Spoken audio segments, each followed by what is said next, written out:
Gen Z கிட்ட பற்றி உங்களோட ஒப்பீனியன் என்ன?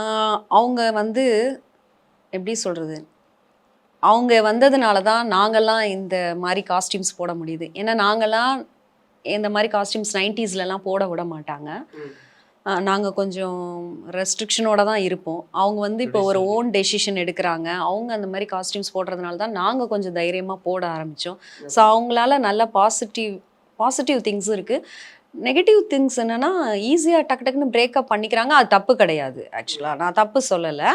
ஏன்னா ஒரு டாக்ஸிக்கான ஒரு ரிலேஷன்ஷிப்பில் நாங்கள் தான் இருந்துகிட்டே உட்காந்துருப்போம். அவங்க வந்து இருக்க மாட்டாங்க. அதை எடுக்கிறாங்க.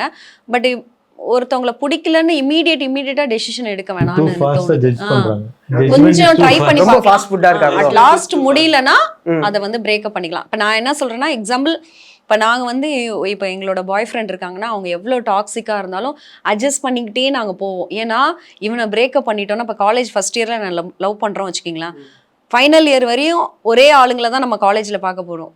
இப்போ அவனை பிரேக்கப் பண்ணா பாரு இவ பிரேக்கப் பண்ணிட்டா அதுவே கூட உள்ளவங்களே தப்பாக பேசுவாங்க.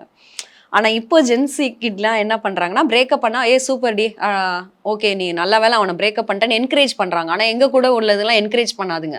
அவனை கைட்டி விட்டா பாரு, சுற்றுற வரையும் சுற்றுனா எல்லாம் காசிப் பேசுவாளுங்க பின்னாடி. ஸோ இதனால என்ன பண்ணுவோன்னா, நாங்கள் ஒரு டாக்ஸிக்கான பர்சனை லவ் பண்ணால் அப்படியே அதிலே தான் இருந்துகிட்டே இருப்போம்.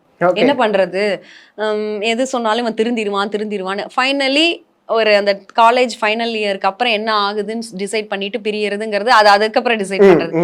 பட் இங்கெல்லாம் அப்படின்னா ஓப்பனா இன்னைக்கு நீ சரியா இல்லை, இனி ஏதாவது என்ன ஒரு கொஸ்டின் கேட்டுட்ட அப்படின்னா அவங்க வந்து பிரேக்கப் பண்ணிக்கிறாங்க. அது நல்ல விஷயம் தான். டாக்ஸிக்கான ஒரு ரிலேஷன்ஷிப்ல இருக்கிறதுக்கு அவங்க வந்து உடனே இமீடியட் பிரேக்கப் போறது நல்லது தான். இமீடியட் பிரேக்கப் போயிட்டே இருந்தோம்னா நமக்கு வந்து எண்ட் ஆஃப் த டே வந்து ஒரு ட்ரூ ரிலேஷன்ஷிப் எதுன்னே தெரியாமல் போயிடும்.